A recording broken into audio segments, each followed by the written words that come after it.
Senhor, se eu falar contigo agora, será que estou realmente falando contigo? Ou estou apenas falando com o silêncio? Durante anos eu acreditei. Acreditei que existia uma ordem invisível sustentando o mundo.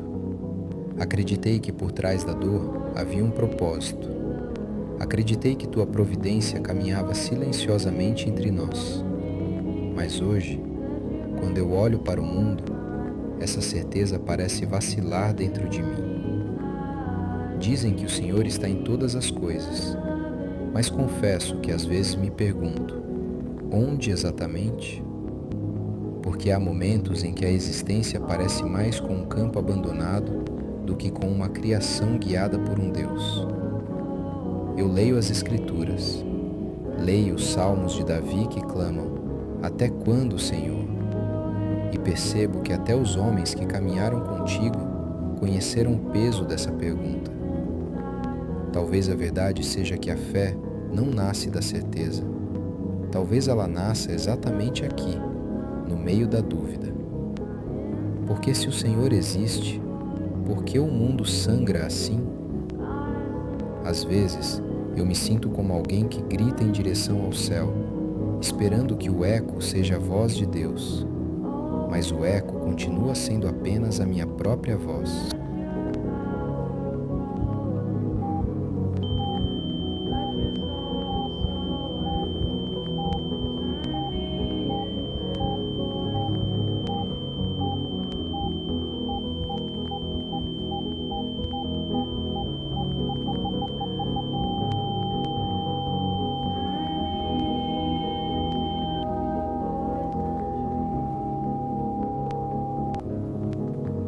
Hoje eu fiquei olhando as notícias e senti algo estranho.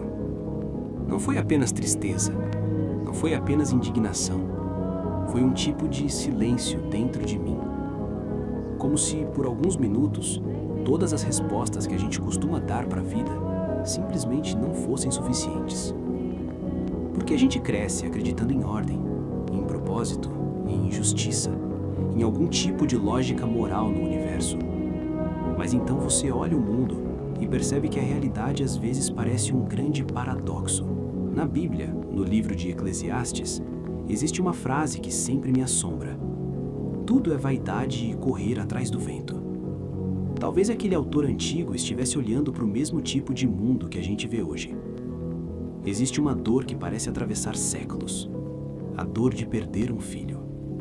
Essa é uma das poucas coisas que quase todas as culturas, religiões e filosofias concordam. Não existe ordem natural nisso. Pais não deveriam enterrar filhos. Na tradição bíblica, existe uma cena brutal. Quando o rei Davi perde seu filho, ele chora e grita: "Quem me dera ter morrido em teu lugar?" É uma frase simples, mas nela existe algo profundamente humano. Porque amor verdadeiro sempre carrega essa lógica silenciosa. Se fosse possível, eu sofreria no seu lugar. Talvez seja por isso que certas notícias não são apenas notícias. Elas são como espelhos quebrados da nossa própria condição humana. Um pai chegou ao local de um acidente. Uma jovem tinha morrido. Quando ele percebeu que aquela jovem era a própria filha, o mundo dele acabou naquele instante. E o desespero foi tão profundo que ele tirou a própria vida ali mesmo. Como explicar isso? Existe alguma filosofia capaz de organizar uma dor dessas? O filósofo Albert Camus dizia que existe um momento na vida em que o ser humano percebe o absurdo da existência. O absurdo acontece quando duas coisas se encontram: o nosso desejo por sentido e o silêncio do universo.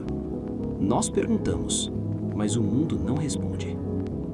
Talvez aquele pai tenha encontrado exatamente esse momento, um instante em que toda a estrutura da realidade simplesmente se despedaçou. Mas existe algo que me assusta ainda mais do que tragédias. São as tragédias que nascem da própria humanidade. Acidentes fazem parte da fragilidade da vida, mas violência é uma escolha. E aqui entra outra inquietação filosófica. O filósofo Jean-Paul Sartre dizia que o ser humano está condenado a ser livre. Isso significa que nossas escolhas constroem o mundo. Cada ação humana molda a realidade coletiva. uma jovem de 19 anos, praticamente no começo da vida. Ela estava trabalhando numa loja. Um homem entrou e estrangulou ela até a morte. 19 anos. Quando eu leio algo assim, eu não penso apenas na vítima. Eu penso em algo ainda mais perturbador. Como um ser humano chega a esse ponto? O que precisa acontecer dentro de uma mente para que a vida de outra pessoa se torne descartável? Existe um trecho antigo no livro de Jeremias que diz: enganoso é o coração mais do que todas as coisas.